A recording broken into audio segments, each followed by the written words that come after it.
रणथंभौर के चौहानों के बारे में हम पढ़ रहे थे तो गोविंदराज जो कि पृथ्वीराज चौहान का बेटा था, पहले तुर्कों की सहायता से अजमेर का राजा बनता है, पर उसके चाचा हरिराज ने उसको वहां से अपदस्थ कर दिया और हरिराज कुतुबुद्दीन ऐबक पर अपने सेनापति चतुरराज की सहायता से आक्रमण करता है, लेकिन हार जाता है चतुरराज। फिर कुतुबुद्दीन ऐबक खुद अजमेर पर अटैक कर देता है। हरिराज को जब हार नजदीक लगी तो वो खुद अग्नि में प्रवेश कर जाता है।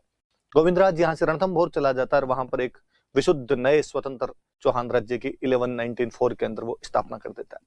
बीच में 2-3 राजा और बने पर वो इतने इंपॉर्टेंट थे नहीं।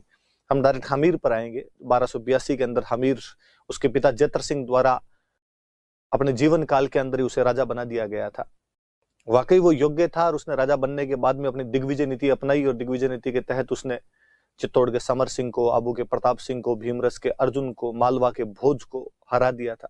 और इन सब के बाद उसने एक कोटि यज्ञ का आयोजन करवाया जिसके पुरोहित जी विश्वरूप थे। 1290 में जलालुद्दीन खिलजी उस पर आक्रमण कर देता है। झाइन के किले तक वो कब्जा भी कर लेते हैं। झाइन जिसे कि रणथंभौर की चाबी कहा जाता था, लेकिन हमीर की सेना उसे वापस वहां से हटा देती है। 1292 में जलालुद्दीन खिलजी एक बार फिर ये साहस उठाता है, रणथंभौर को घेरता है, लेकिन इस बार फिर उसे अपनी सेना को वापस वहां से ले जाना पड़ा। वो हमीर को हरा नहीं पाया और जाते जाते वो कह के गया कि मैं ऐसे 10 किलों को मुसलमान के बाल के बराबर भी नहीं समझता हूं। कालांतर में अलाउद्दीन खिलजी राजा बन जाता है। जब अलाउद्दीन खिलजी राजा बना तो कहा जाता है कि उसकी सेना जब 1298-99 में गुजरात पर अटैक करने के लिए गई थी, जब वहां से वापस लौट रहे थे तो जो मंगोल थे जो 1296 में जलालुद्दीन खिलजी के टाइम में नए नए मुसलमान बने थे, उनके 2 नेताओं मोहम्मद शाह और केहबरू ने लूट के धन के बंटवारे को लेकर विद्रोह कर दिया और वहां से भागकर हमीर के पास आ गए और हमीर ने उन दोनों शरणागतों को अपनी रक्षा के अंदर ले लिया। इतना ही नहीं, उसने मोहम्मद शाह को जगाना की जागीर भी दे दी थी। अलाउद्दीन खिलजी इस बात से नाराज था ही। फिर रणथंभौर का दुर्ग सामरिक दृष्टि से बहुत महत्वपूर्ण था। रणथंभौर पर कब्जा करने से दिल्ली, मालवा, दिल्ली, गुजरात के रास्ते पर नियंत्रण कर सकते थे। रणथंभौर पर कब्जा करके आप राजस्थान के बाकी जो राजपूत राजा थे उन पर अपनी धाक जमा सकते थे।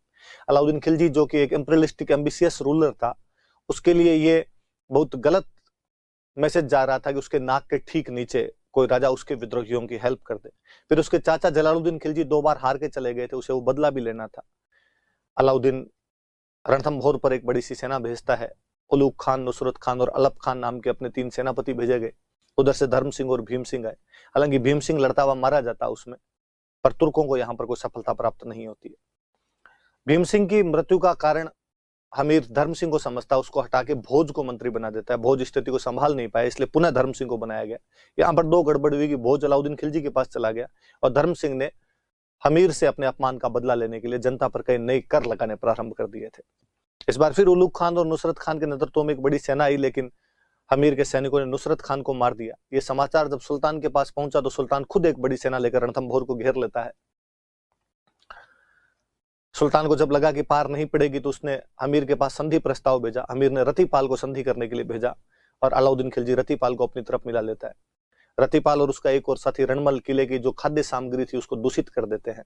ऐसी स्थिति के अंदर अब किले के अंदर रहकर लंबे समय तक नहीं लड़ा जा सकता था, तो एक बार फिर वही परंपरा जो राजस्थान में सदियों से प्रचलित थी उसका अनुसरण किया गया और रणथंभौर में 1301 ईस्वी के अंदर साका किया गया।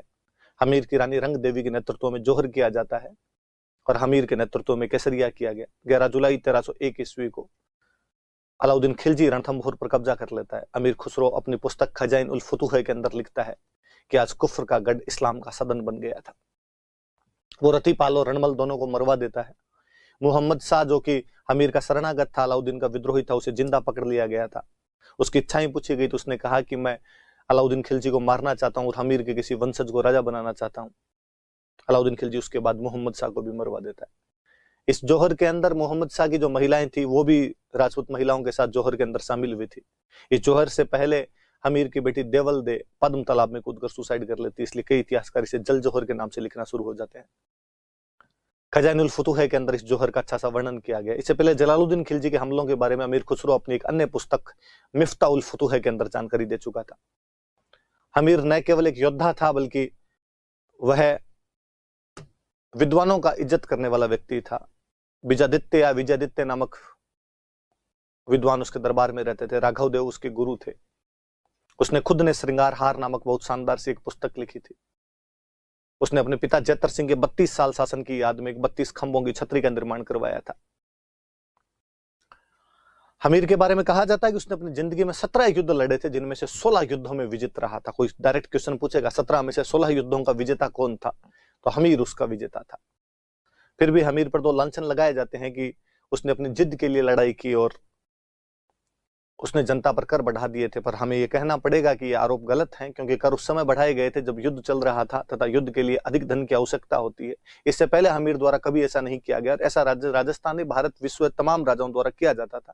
जब युद्ध के समय अधिक धन की आवश्यकता होती तो कर लगाए जाते थे। जहां तक हट के लिए युद्ध करने की बात है, तो हमीर शायद शरणागतों की रक्षा के लिए लड़ रहा था। शरणागतों की रक्षा करना उस समय की हिंदू संस्कृति का आदर्श था, और वो अपने केवल उस आइडियल को, अपने वैल्यू को फॉलो कर रहा था। उस समय की जो भी सामाजिक व्यवस्था थी उसको फॉलो कर रहा था। उसकी बहादुरी, शरणागत की रक्षा के लिए अपना सब कुछ सैक्रिफाइस कर देने की भावना अविस्मरणीय है, अनफॉरगेटेबल है। उसे पहली पंक्ति में लाकर खड़ा कर देती है, आउटस्टैंडिंग है। नयनचंद्र सूर्य अपने हमीर महाकाव्य में ठीक ही लिखते हैं कि सिंह गमन सतपुरुष वचन कदली फल एक बार, तिरिया तेल हमीर हट चढ़े न दूजी बार।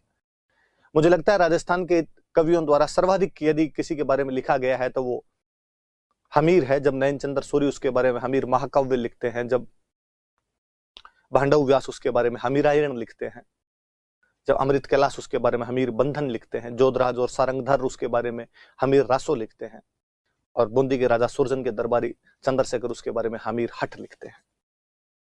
हमीर के पतन के साथ ही रणथंभोर के जो चौहानों की शाखा थी वो समाप्त हो गई थी। हम आज और अन्य चौहान पढ़ेंगे कि उन्होंने कहां कहां पर राज किया था, उनके